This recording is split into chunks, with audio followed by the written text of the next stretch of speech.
Good evening, everybody, and welcome to Carving Up Live right here on Facebook Live, YouTube, and Twitter. As always, I'm Bryson Carver. We've got a great show for y'all tonight. Crazy Game 3 between the Bucks and Nets last night, an ugly game that I'll lead the show off with. Also, a Game 2 last night between the Clippers and the Jazz. Them Clippers are doing Clippers things, aren't they? Once again, down 2-0. Big difference between the Utah Jazz and the Dallas Mavericks, though. Utah's deeper, plays better defense, shoots the three better. Mavericks were just a one-team show. I'll get into that later on, particularly the Clippers, like last 5 minutes there. Also, big Game 3 tonight between the Hawks and the 76ers, series tied at a game apiece. Listen, I got Philly winning the series, but Atlanta gives them problems. Atlanta's going to give them problems tonight. I'll get into that later. Also, Suns-Nuggets Game 3. I feel really good about Phoenix winning this game and obviously this series going forward as I did, going into the series. So a lot to talk about today's show. So let's talk about that weird Game 3 last night. Brooklyn, Milwaukee. This is basically a must-win for the Bucks. It's not an elimination game. It's not a if you lose your season's over. But we all know no team's ever come back from 3 games to none in an NBA playoff series. Milwaukee was not going to be the first. And I watched this game, start to finish. And, Milwaukee gets off to that great start. And you look at the final box score, and if you even just watch the game, Giannis was great. Chris Middleton was great. Now, if you watched yesterday's show, those are the 2 Bucks that I called out the most. Giannis more than anybody because, listen, he's the 2-time MVP. And he's had 2 straight years going back to 2019 and 2020 where he has struggled in the playoffs. And there's, both Toronto in 2019 and Miami last year used the same formula, used the same defensive strategy to limit Giannis. And so I talked yesterday. I said, listen, Giannis has got to step up. This is his night. This is where you got to show us why you're a 2-time MVP. You got to be that dude. And then for Chris Middleton, I'm like, listen, I know you're not an all-star. I mean, he was an all-star the last couple of years, but come on, that's in the East. He wouldn't have been. He wouldn't be an all-star in the Western Conference if he was in the West. But Chris Middleton, last 2 years, he has not been good in the playoffs. He's actually a very good regular season player. He just hasn't been good in the playoffs. Last night, one could argue he was the best player on the court. 35 points, was knocking down every shot, hit 2 clutch free throws at the end there to put Milwaukee up by 3 with about a second left or so. He played big. Giannis played big. Now, I will say, I'll say one criticism on the show about Giannis as far as last night. Don't shoot 8 threes. Giannis went 1 for 8 from 3. To his credit, the one was nothing but net. But I don't want Giannis shooting threes. This is just like what I've talked about in the past about Russell Westbrook. Stop shooting threes, right? Westbrook's out here jacking 9 threes and making 1 or 2. It's like, dude, that's not your game. You can't shoot. Giannis, you can't shoot. Stop. Don't shoot 8 threes. Leave that to Middleton or Holiday or Tucker or Bobby Portis. Bucks got a lot of 3-point shooters. You couldn't tell last night, but they do. But I watched that game and I'm like, okay, Giannis was great. Middleton, maybe a little better. And, Brooklyn, worst offensive game of the season. They scored 83 points, people. And the Bucks won by 3 points. By the way, that's with Kevin Durant. Yeah, he got you 30 and hit a huge 3 with about a minute left. But he was 11 for 28 from the field, only 39%. KD's normally more efficient than that. Kyrie Irving, 9 for 22 from the field, played 45 minutes, looked gassed at the end. And I don't think took a shot in the last 4 or 5 minutes or so. No James Harden. Joe Harris was awful. The Nets' number 1 3-point shooter was 1 for 11 from the field and 1 for 7 from 3. He was bad. Unless your name was Kevin Durant, I talked about this on Instagram last night. Unless your name was Kevin Durant, Kyrie Irving, or Bruce Brown, no other Brooklyn net made more than 2 shots the whole night. And they lost by 3. Nets are going to win the series. Because if you're the Bucks, if you'd have told a Milwaukee Bucks fan, Kevin Durant's going to be inefficient. Kyrie's not going to take a shot in the last 5 minutes. There's going to be no James Harden. Bruce Brown is going to have the ball in his hands in the last possession. You'd have been jumping up and down just like they were at the Fiserv Forum last night at the end of the game, right? You'd have taken that 83 points. We're going to hold the best offense in the NBA to 83. Hey, we'll take that. And you only scored 86 because no one else from Milwaukee. I know Drew Holiday ended up hitting basically the game-winning shot, the game-winning layup, made a nice little spin move there. But in totality, Holiday wasn't very good, only 9 points. PJ Tucker, 0 for, no points. Brook Lopez, 3 points. Just looking down the list, Bobby Portis, 4 points. Like this, Brent Forbes, 0 for 4. I mean, this is what's concerning about the Bucks. I don't believe in bad wins. There's no such thing as a bad win. There's concerning wins. Say, I talked about college football yesterday. Say you're Ohio State and you're playing, let's think about a bad Big Ten school, Rutgers. Say you're playing Rutgers and you only win by a touchdown. Well, it's great you won, but you'd prefer to beat Rutgers if you're Ohio State by about 5 touchdowns at least, right? So there's no such thing as a bad win. A win's a win, whether you win by 1 point or 100 points. A win's a win. But you can't come out of wins just as concerned as you would out of a loss. And if you're the Brooklyn Nets, you got to be thinking, KD was inefficient. Kyrie looked gas at the end and didn't take any shots in the last 5 minutes. There was no James Harden. Blake Griffin wasn't good. Heck, really nobody outside of KD, Kyrie, and Bruce Brown were any good the whole night. And we lost by 3 on the road. On the road. I mean, it came down to a game tying 3 shot by Kevin Durant that, had a shot to go in. So I'm just as confident as ever the Nets are going to win this series. I had them winning in 7 going in. And obviously that definitely didn't look like it was going to be the case after the first 2. I wasn't willing to go sweepy. I thought Milwaukee was too good of a team. And I actually picked them to win yesterday by 2. They ended up winning by 3, but I had the final score 116-114. That was way off. Because, if you had told me Brooklyn's only going to score 83, I'm like, man, they're going to get crushed. And they lost by 3.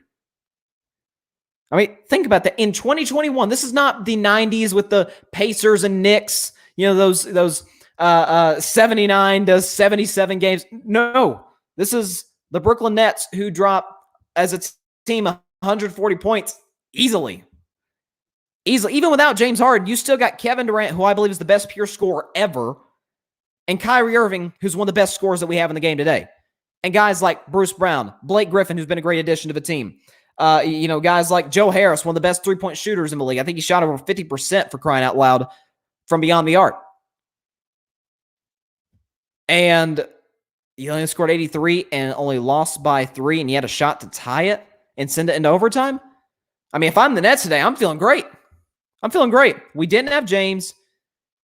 Kyrie struggled physically and with his shot, and KD was inefficient. And the best 2 players probably on the other team, the Bucks, played great. And we lost by 3. So, I mean, listen, I'm not going to go so far as to say Nets in 4. Or, so not, it can't be Nets in 4 now. Nets in 5. But I wouldn't be shocked if the Nets come back and just blow Milwaukee off the floor in Game 4. I really don't. Because if you're Milwaukee, you say, just about everything went our way, and we barely survived. I mean, we had a 21... They got out the gates, and we're up 30-11 after the first quarter.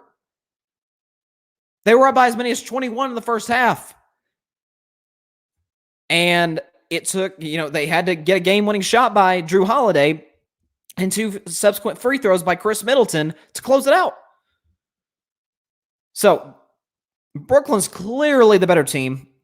I think even Bucks fans would admit that. Brooklyn's clearly the better team. They're going to win the series, barring injury, God forbid. And this is going to be another very interesting offseason for the Milwaukee Bucks. I got Brooklyn rolling in Game 4. I got them winning easily. When is Game 4? I think that's Sunday. Yeah, it's Sunday at 3 p.m. Eastern, noon Pacific on ABC. So that'll be interesting. I mean, Milwaukee was favored by, I think, 3.5 going into Game 3. Vegas knows what they're doing. Brooklyn's favored by 1 in Game 4. Brooklyn, coming off a loss, is favored by 1 because Vegas saw what we all saw. Everything went Milwaukee's way. The best player on the other team was inefficient. the second best player, didn't take a shot in the last 5 minutes. Nobody outside of KD, Bruce Brown, Kyrie Irving hit more than 2 shots. Our best 2 players, if you're the Bucks, Giannis and Middleton, played amazing.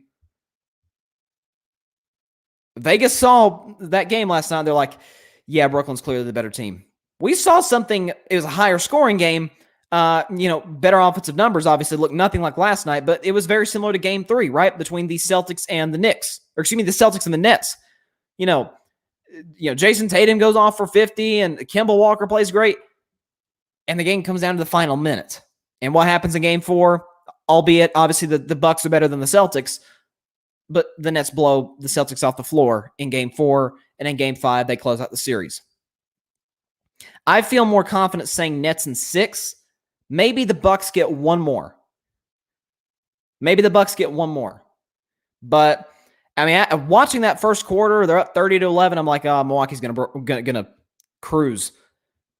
And it comes down to the last minute. That's you got to be a little concerned if you're the Bucks. You just have to.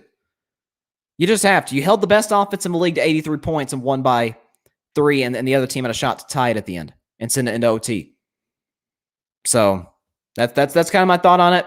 I don't think it's really glass half empty. I think it's, listen, if you watch the game and see, like, we all know Brooklyn's better, but when you're the Bucks and you get out the gates the way they did, you gotta keep your foot on the gas pedal and not let those stars for Brooklyn get going.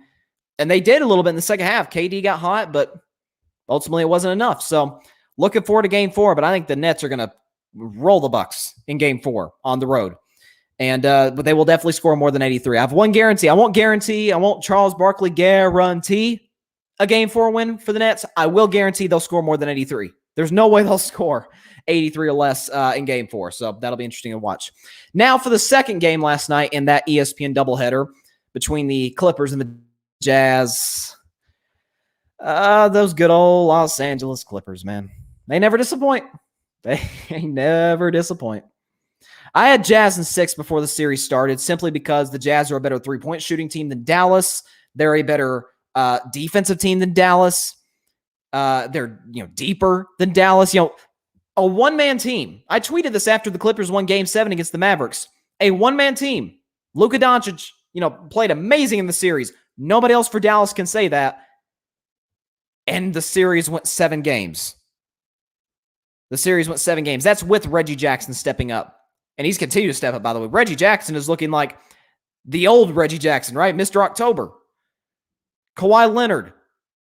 He was great in the previous series, especially in the last 2 games. Paul George wasn't great, but he wasn't pandemic P, so I guess that's a plus. Marcus Morris stepped up. And the series went 7 games. And so that's why I said, look, Utah's got the home court advantage. I think Quinn Snyder, I love Ty Lue. But Quinn Snyder's a better coach. The Jazz, while they have nobody as good as Luka, as great as Donovan Mitchell is, he's not Luka. They're deeper, better defensive team, better three-point shooting team. The Jazz are a better basketball team than the Los Angeles Clippers. And we saw that once again last night. The Jazz get out to this big lead, and the Clippers make this great comeback. The Clippers trail by as many as 19 in the second half. Bogdanovich gets rolling. Ingles, Donovan Mitchell is playing out of his mind right now. Out of his mind. He's averaged 41 points over the last 2 games, the first 2 games of this series. And Clippers make a great comeback, and they even take the lead. I think a 2-point lead. Reggie Jackson, who led them in scoring with 27 points. And what happens in the last few minutes of the game? Kawhi's missing shots. Paul George missing shots. Marcus Morris missing shots. They're jacking up shots early in the shot clock, not getting good possessions, and the Jazz capitalized. They did. You look at the final score, Jazz won by 6. The game was basically over with about a minute left, a minute and a half left, really. Paul George missing shots at the end. Kawhi Leonard missing a bunch of shots down the stretch. Reggie Jackson was the best Clipper yesterday. You're not winning. You are not winning this series if Reggie Jackson is your best player. You are not. And so they're down 2-0, going back home, where they've only won 1 home game in the playoffs thus far, and that's obviously Game 7 against Dallas. But I've thrown out the stat the last couple months about the Clippers. That's been kind of circulating that I've kind of hung my hat on, and that showed itself last year in the bubble, especially when they choked the 3-1 lead to Denver, is that the Clippers in the regular season were the second worst team in the whole league in what they call clutch time minutes. What's that? Clutch time minutes is the final 2 minutes of a game when the score is within 5 points. Last 2 minutes of game when the score is within 5 points. The Clippers were the second worst team in the league to the Houston Rockets, who had the worst record in basketball. I saw the stat today. The Clippers, of all the 16 playoff teams, more than half the NBA, 16 teams made the playoffs, the Clippers are the second worst team in clutch time minutes in the playoffs. This is who they are. This is who they are. Once again, we are seeing under pressure, close games, they cannot execute. And don't blame Ty Lue. Don't blame Ty Lue because they had the same problems under Doc Rivers. They thought Doc was the problem, right? Championship winning coach, right? He's the problem. Okay, well, get another championship winning coach. You got the same issue. This, once again, as it always has, falls on Kawhi Leonard and Paul George. These are the two guys that they got to go try and win a championship. Or in the words of Steve Ballmer, the owner, a Larry O.B. Short for the Larry O'Brien Trophy, of course. Kawhi only gave you 21. Paul George wasn't bad like he was in Game 1. He was Pandemic P in Game 1, 4 for 17 for the field. Yesterday, couldn't hit a big shot. I mean, we're seeing it once again. I still got Jazz in 6. I think the Clippers, maybe they win these next 2 games at home, but they're not winning a game in Utah. Utah's a different road environment than Dallas. That place, that's as loud of a playoff environment, with all due respect to Phoenix and Milwaukee and all the great, all the great playoff environments that we've had thus far in the Eastern and Western Conference. Utah is, that doesn't look like there's an empty seat in that arena. I mean, that place was loud. I'm watching it with my earbuds in. That place was loud. And so the Clippers aren't winning a road game there. So they got to take care of business at home to even give themselves a chance. Maybe they win these next 2. I'll take them to win Game 3 on their home floor tomorrow night. It's actually the only NBA playoff game tomorrow night. But this is what they do. This is the Clippers. This is a team that in their history has never made a Western Conference Finals, ever. I make the joke that the Minnesota Timberwolves have made a Western Conference Finals with Kevin Garnett, right, as their best player. The Los Angeles Clippers, this is who they are. This is what they do. It was Doc Rivers' fault last year when they blew the 3-1 lead. Okay, championship winning coach. Don't know why that would be the case. Okay, they fired Doc Rivers, and of course, 5 seconds later, he got his job with the Philadelphia 76ers because he's a great coach. And so they hired Ty Lue, who's also a championship-winning head coach. Same problems. Same problems. And who's the 2 main culprits? The 2 best players. I talked about yesterday with Giannis. If you're going to get the bulk of the credit when you win, you are going to get the bulk of the blame when you lose. Fair or unfair, and in the Clippers case, it's fair. In the Clippers case, it's fair. Fair or unfair, as one of our former presidents, Harry Truman, once famously said, the buck stops here. It comes down to your leaders. And this is what I've always said about Kawhi.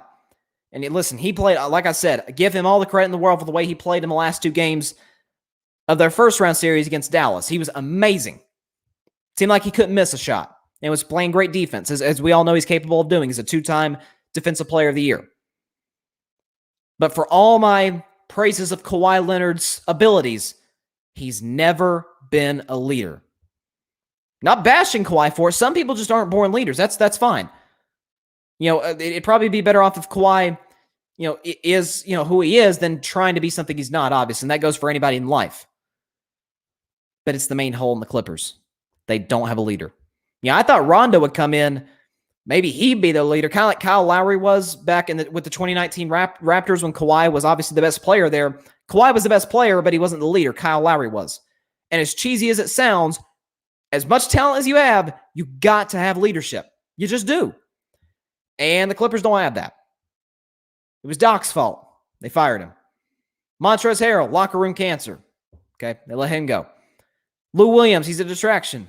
Okay, they traded him. They got the same problems that they had last year. Same problems. If Reggie Jackson is your best player, which he has been, certainly last night, but really the entire series for the Clippers, he has been their best player, you ain't going nowhere. Donovan Mitchell is cooking the Los Angeles Clippers. By the way, I think to this point, I think Donovan Mitchell, I read a stat today, he's the third, in a single postseason, he's the third all-time leading scorer in the playoffs, in a single playoff run in NBA history. He's like at 34 points a game, something like that. The other guys who have done that are like LeBron, Kobe, and Jordan. All the years they did it on that list, they got to the finals. Now, I think the Jazz are capable of going to the finals. I think they will run into Phoenix, and Phoenix will beat them in the Western Conference Finals. But the Jazz, simply put, the Jazz are a better basketball team than the Clippers. They shouldn't be. Like Donovan Mitchell, great as he is, and I think, listen, Donovan Mitchell is a great player. He's not a very good player. He's not an all-star. He's a great player. He is a superstar. Time and time again in the playoffs, he shows up and does his thing. Whether the Jazz have won in the past or lost in the past, they've done the latter more in the last few years. He's never been the reason why. He's been great. It's, him not getting enough help from Gobert or Ingles or some of those guys, but he's once again showing up in the playoffs. But he is not better than Kawhi Leonard. And he's cooking Kawhi Leonard in this series, the first two games. Maybe this series will shift on a dime after the next two in LA. The Jazz aren't sweeping the Clippers. I'm not going to go so far as, Jazz are going to sweep the Clippers. I feel like we get too much of that, in the media. Anytime a series, a team is up 2-0 in a series, it's like, they're going to sweep them. It's like, let's not do that every time a team takes a 2-0 lead. And listen, I was guilty of that. I was guilty of that a couple weeks ago when the Mavericks had a 2-0 lead on the Clippers. But, lesson learned. But this is exactly what I thought would happen. Why? So what we saw last year with the Clippers in the regular season and in the bubble. It's what we saw from the Clippers this year in the regular season against the Mavericks. Like, the Clippers lose the same way. Game 1, it's nip and tuck, it's tight, and they fold. Game 2, it's close, and they fold. Game 5, they make a big comeback, and Terrence Mann doesn't take the layup. Terrence Mann shouldn't have been taking that shot. Should have been Kawhi Leonard or Paul George, but Terrence Mann was in that position. He couldn't make it happen. Game 1, it's close. Hey, Clippers at one point had a 17-point lead in the first half, and they fold. And then yesterday, it's close down the stretch, and they can't buy a shot. This is who they are. This is what they do. It is who they are, and it's what they do. By the way, the Jazz haven't had Mike Conley the first two games. I don't think they're going to have him in Game 3 based on what the reports are saying. So the Jazz are once again going to be without their point guard, and the Clippers just aren't taking advantage. They're just not. They're a deep team. They're a good defensive team. They will give you fits. I mean, listen, they should not have been in that position to even, have a shot to win the game after, when they were down 19 in the third quarter. I'm like, Jazz are gonna cruise. Just like I did with, with the Bucks and the Nets. I'm like, Jazz got this one. No. Clippers come back, and with about 5-6 minutes left, they got a 2-point lead. But that's when they showed the world who they are. When it's close, when it's nip and tuck, when there's this E word called expectations, they fold like a blanket. It's harsh, but it's who they are.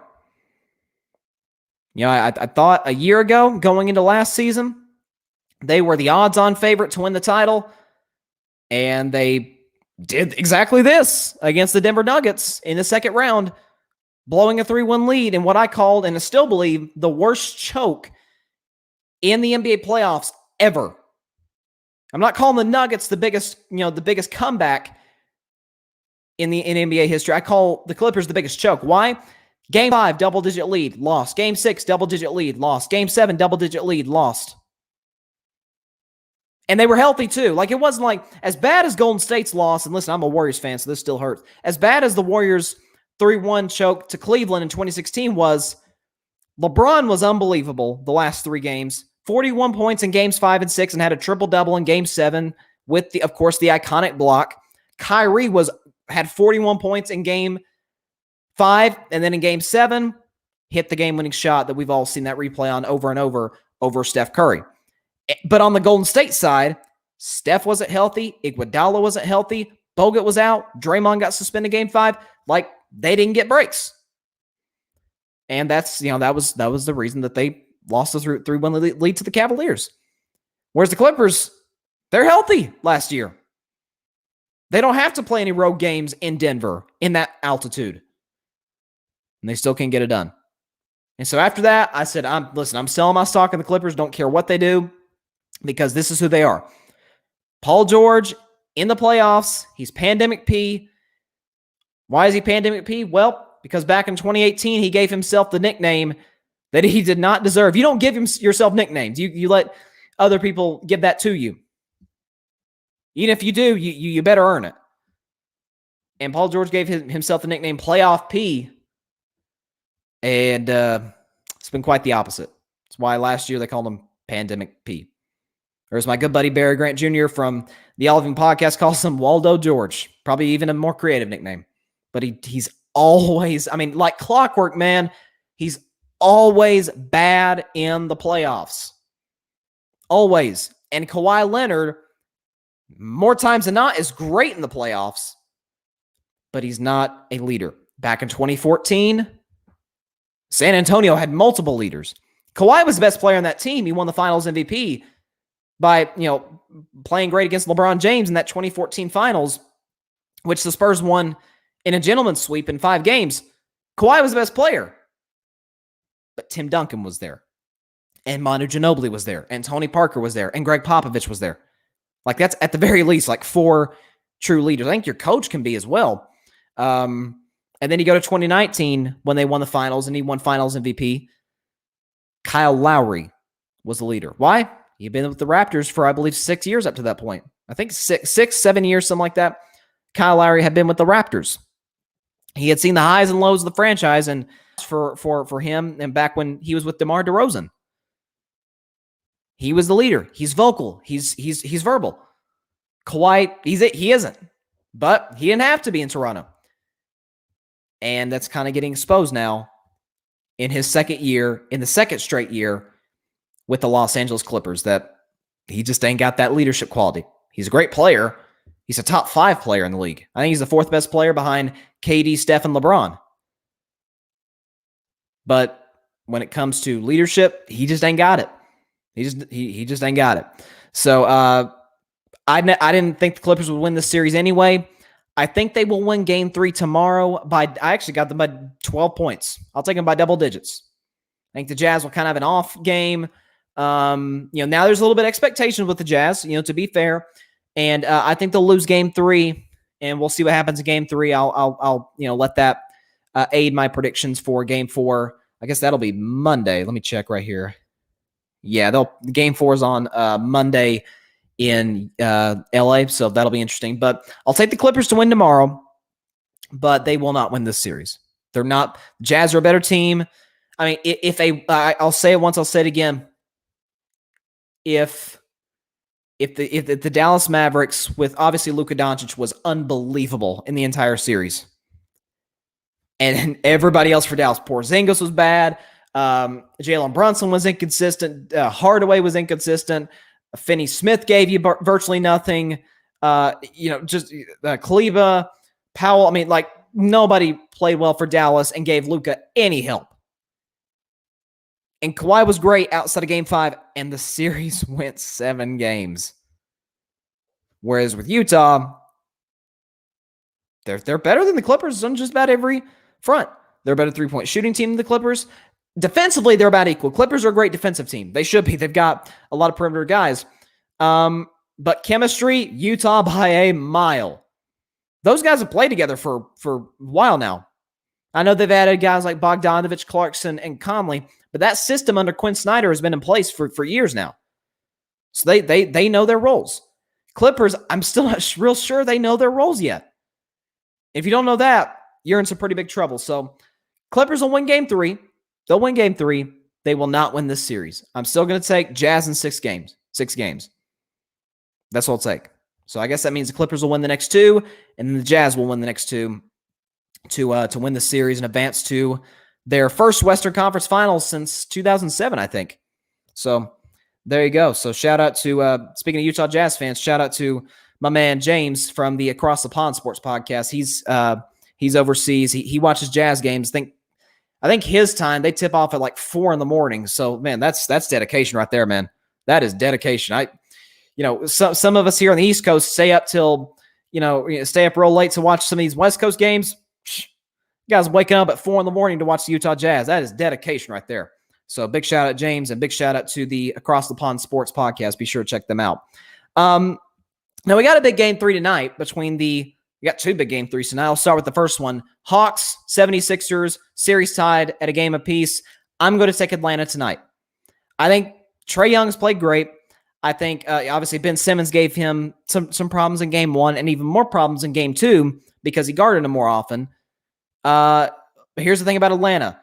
They're deep. They're great defensively. And they still kind of, even in game 2, even though the Sixers were, won fairly easily, Embiid dropped 40. It was still a game in the fourth quarter, right? And obviously in game 1, they just got out the gates like crazy. I think they were up by as many as like 24, 25 points or something. Now, obviously, they almost went full Atlanta sports and almost choked at the end.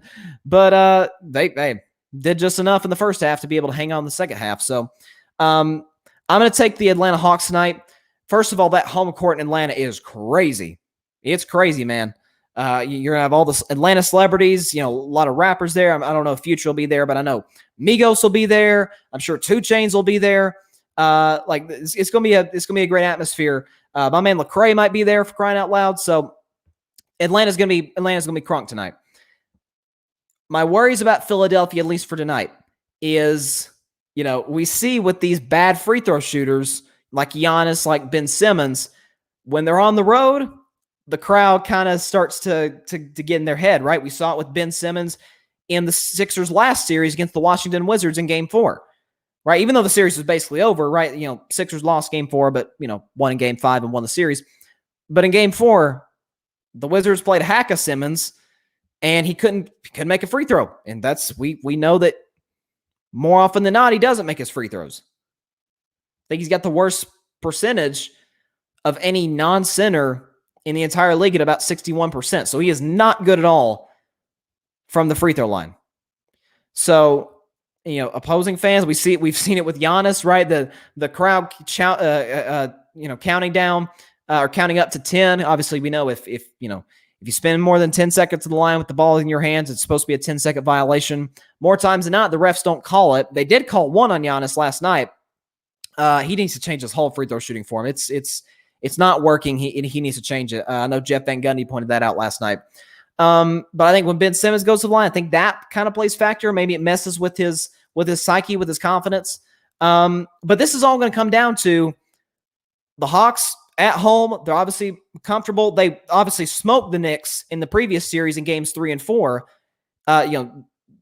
Nobody for the Knicks outside of Derrick Rose really played well. The crowd was great. Trae Young being he's a showman. He likes to put on a good performance. He's an entertaining player to watch. He's going to have the crowd into it. So I think all that combined, I'm still going to take the 76ers in 6, but I got Atlanta winning tonight. I think Atlanta wins tonight, and they put some pressure on Philadelphia going into game 4, and I'm all here for it. Sixers are a better team. They are. But I think Atlanta's building a possible championship contender because, for years, and I've talked about this on the show before, that offensively, that wasn't their issue. That was never their issue, especially after they drafted Trae Young. The last few years, offensively, they've been one of the best teams in the entire NBA, but they could not buy a defensive stop. Well, they fire Lloyd Pierce when they're struggling once again defensively this year, and they're not really in the playoff picture. They bring in Nate McMillan as the interim head coach, and until he is no longer the interim, I'm going to keep saying it, he needs to be the head coach of the future. But what was Nate McMillan? He was a defensive stopper when he played in the league. So what's he going to specialize in? You guessed it, defense. And so that was the main thing the Hawks were missing. They turned on a dime defensively, and that's why they were the 4 seed or the 5 seed, excuse me, and they're in a position to possibly take a 2-1 lead on the number 1 seed in the Eastern Conference, the Philadelphia 76ers. So I think with all that in mind, I'm going to take Atlanta tonight. I guess I got to give a score. Let me go 109, 101. Let's do that. 109, 101. The Hawks win by 8 points. Philadelphia makes it maybe just a little interesting at the end, but then Atlanta, hits their free throws. Trae Young, Bogdanovich, those guys can knock down the free throws. Lou Williams as well, sweet Lou. So, but Atlanta's gonna be a crazy atmosphere tonight. Looking forward to seeing it. Man, it's so good to see fans back in the stands. I'll get to Denver and Phoenix in just a second, but it is so great to see fans back. It feels like a sense of normalcy, right? We remember the bubble last year when they're just playing in an empty gym at the ESPN Wide World Sports Complex in Walt Disney World in Lake Buena Vista, Florida. It was obviously at that point we were just happy to have sports. I myself, any sports podcaster or sports commentator, was just happy to have sports after the 4-month hiatus that happened because of the pandemic. But it was weird. It was different not having any fans at all really watching these games live in person. But now with the playoffs, Utah looks full. Atlanta's going to be full tonight. Philadelphia. Who am I missing? Oh, shoot, I'm going blank. Let's see. Who else am I missing in the NBA playoffs? I guess I'm not. Phoenix. Phoenix has been great. So it's been great to see these loud crowds. And like I said, feels kind of normal. So hopefully this, kind of continues as more vaccinations happen. So great to see. I was actually kind of thinking about that. I'll get to Philly and not Philly and Denver and Phoenix. I was just thinking about this earlier today. I think it's kind of fitting that the NBA was kind of the first league back a long, long time ago. It feels like in March of 2020, when obviously Rudy Gobert tested positive for the virus, and they shut down the season immediately, right? Like they were the first to get on it. They're like, no more games until we feel like it's safe to do so. And so they were the first ones to shut it down. And looks like them along with the NHL. We'll throw the NHL in there as well. But the NBA it's on a bigger scale, worldwide and countrywide, nationwide, I should say.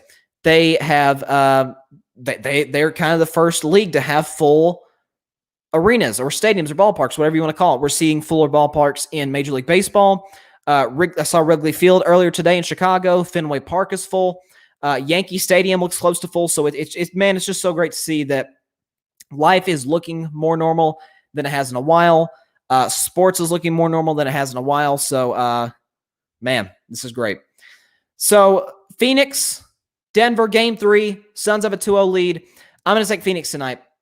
I'm going to take Phoenix tonight, take a 3-0 series lead over the Denver Nuggets. Thus far, and I won't get too far into it today because I talked about it yesterday to lead off the show. Nikola Jokic is not the MVP. Plain and simple, he's not. I would take Embiid as more valuable this year. Steph Curry is more valuable this year. And Chris Paul in this series especially as more valuable than Nikola Jokic. His numbers have been good, not terrible, but not MVP numbers and not MVP impact. They just haven't. So we've looked at this series where game 1, it's close. Denver's giving Phoenix fits. And what happens in the fourth quarter? Chris Paul doesn't miss a shot. Like I've said, and listen, Devin Booker's the best player on the Suns. He is. But I know there was this notion especially after D-Book dropped 47 on the Lakers to close out the defending champs in the first round. There was kind of this, Devin Booker, should have been an MVP candidate. And I was like, no. Devin Booker, and he's a great player, without a doubt. He should have been an all-star this year. But Devin Booker was there these last, however many it is, 4 or 5 years when the Suns were one of the worst teams in the league. Like, he didn't change the franchise. Chris Paul walks in. The Suns missed the playoffs last year, barely, but they missed. Chris Paul comes in, 2 seed. 2 seed and second best record in the NBA. So that's kind of what I'm saying. Like, they add, I don't know, Jay Crowder came in and guys like that, but Chris Paul, we all know, he's the most valuable player on Phoenix. He's one of the most valuable players in the league. Devin Booker's the best player. Chris is the most valuable player. And I'll talk about I'll talk about this on Monday. I'm looking forward to doing this. Chris Paul's rank among point guards all time. I know there's been this, and I think Skip Bayless said it yesterday. He said Chris Paul is not a top 15 point guard ever, which I think is absurd. I will do a hypothetical if Chris Paul wins a championship where he ranks among point guards all time. There's been, obviously, we all know there's been a lot of great guards, a lot of great point guards that we've had in the NBA, but I'll save this for Monday, especially, seeing how this plays out. I think game 4, I think, is on Tuesday, or it might be on Sunday. But looking forward to tonight, the Denver Nuggets, Phoenix Suns. I think Phoenix is better. They're better defensively. They're deeper than Denver. I'm going to take the Suns to win this game tonight. I still got them winning in 5 games. I think the Nuggets will get game 4 to avoid the sweep, and then the Suns will close them out in game 5 and advance to the Western Conference Finals for the first time since they were in the playoffs the last time, back in 2010, where they lost to the Lakers in 6 games. So, but it's just crazy how, and I've talked about this so many times, like, the media does not understand what the most valuable player award really means. If it's like college athletics or college basketball in particular, where it's most outstanding player, that is different than valuable. It just is. Devin Booker is the best player on the Phoenix Suns, but he was there the last 5 years when they were awful. He was putting up big numbers, but they weren't contributing to wins at all. They were always up there in the lottery. Chris Paul comes in, and this is what Chris Paul's done his whole career. Like, he's with the New Orleans Hornets, and they made the playoffs. They gave the Lakers crap, right? They pushed the Lakers in those playoff series. He goes to the Clippers, a franchise that even to this day just is allergic to winning and winning big games, and he's great there.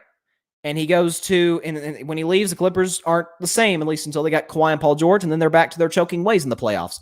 But he goes to Houston, where James is great, but can't step up in the playoffs.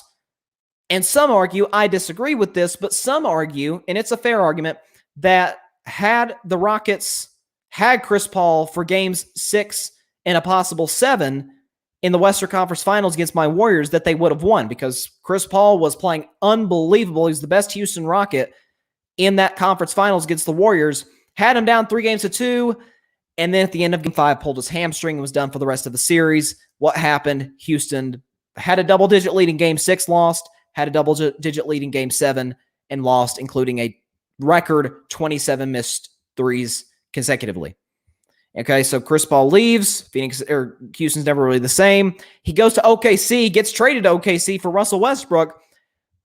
I think the whole world thinks, oh, they're just going to tank. OKC, they traded Paul George, they traded Russell Westbrook. It's tanking time in OKC, and that they may just trade Chris Paul. They'll keep him on ice and trade him at midseason. And what does he do? He doesn't just get the Thunder to the playoffs. He gets them to the 5 seed in the West. They were better than Portland. They were better than the Utah Jazz. Better than Dallas. He got into the playoffs. And not to bash anybody in OKC, but I mean, Danilo Gallinari and Shai Gilgeous-Alexander, I think the kid has a bright future, but he's a kid.